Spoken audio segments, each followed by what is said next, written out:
Is your complaint really with BAA or the CAA because the way it is regulated, BAA? It's with both. I mean, I think the regulatory accounts now recently published by BAA Stansted show the airlines are being overcharged by £50 million sterling a year, £1 million a week, and that the costs are being inflated to the tune of some 60 million annually. The costs at Stansted should come down, the charges should come down, and that will bring Stansted back to growth. And if BAA have complied with CAA's requirements, how can you claim? We don't believe they have. I think the regulatory accounts show massive intergroup charges, costs from being allocated from Heathrow to Stansted, and airlines and passengers being overcharged at Stansted, which is why Stansted this year is suffering its 6th year in a row of route and traffic cuts. But are you satisfied with the way things are moving in CAA's determination to break up BAA? No, we're not. Remember, the CAA show no determination to break up the BA. It's the Competition Commission that's been driving the breakup. But they recommended the breakup of the BA monopoly 3 years ago in 2008. They said it was bad for it adversely affected competition, and the inadequate CAA regulatory regime adversely affected competition. 3 years later, the BA are still stalling. And the reason they're stalling is so that they can inflate the charges, inflate the costs, and overcharge airlines and passengers at Stansted. And do you still maintain that BAA is inflating Stansted charges across subsidy for Heathrow? Absolutely, there's no question. If you look at their regulatory accounts, you see massive other charges, massive intergroup charges, and Heathrow's electricity bill being shoveled into the Stansted regulatory accounts. And what outcome are you hoping for? What we hope will happen is that the CAA first, and if not them, then the Competition Commission will require that these intergroup and hidden costs be stripped out from Stansted, that Stansted costs should track its traffic. Its traffic has fallen 24% in the last 5 years. Its costs should have fallen 24% in the last 5 years. Instead of that, as their traffic has fallen, Stansted's costs have risen by 16% in what is clearly cost padding.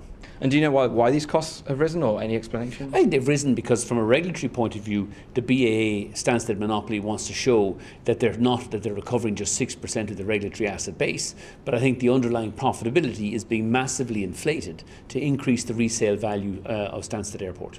And would you want money back, or do you want the charges to come down? Do you want a cap? Or? Well, the most important thing first is we want the Stansted cost reduced, those Heathrow and BA group charges taken away, Stansted's charges lowered, so that the airlines at Stansted, all of us, can now offer lower fares and put Stansted, or return Stansted to the 15 years of growth they enjoyed before the BA doubled the passenger charges in 2007. And having gotten that, we then want the refund of the charges we've been overcharged for the last 5 years. And as a result of these doubling of charges, you've now had to cut, is it 20% of your winter schedule? We're cutting 20% of our winter schedule this year. It's extraordinary. Stansted is the only London airport this year that will suffer another traffic decline. 6 years of traffic declines, while the BA doubled the airport charges and are clearly extracting monopoly profits from Stansted in the years before they forced to sell it. And what does that 20% include? What sort of routes? Oh, we've cut, but across the board there's been 20% cut in our winter capacity. And do you say, was it 20, you've lost 23, you'll lose 23 routes? 23 routes will be closed, Ryanair routes will be closed at Stansted this winter. EasyJet have announced they're switching 3 of their based aircraft from Stansted to Southend. AirAsia X has withdrawn, and about 8 other airlines have announced route and traffic cuts at Stansted this year. And with your experience at the Competition Commission, and when do you expect the sort of outcome, or when do you expect this to be resolved? Or? It depends on the BAA. I think the BAA could and should respond promptly by admitting that they've been gaming the regulatory system, that they've been overcharging the airlines, and they should honestly now reduce the costs, reduce the charges, and allow the airlines to return to traffic growth at Stansted.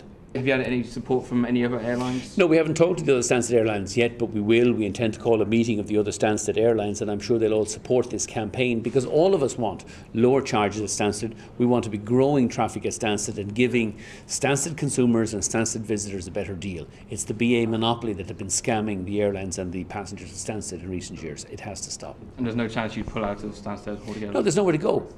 You know, this is one of the BA's great lines. Well, if Ryanair doesn't like Stansted, it can go somewhere else. We can't. Heathrow's full, Gatwick's full, Luton's full. The runway at London City is too short, and so the runway in Southend is too short.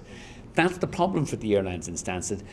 The BA is a monopoly. It has us by the short and curlies, and that's why they've been scamming the airlines and passengers at Stansted over the last 5 years.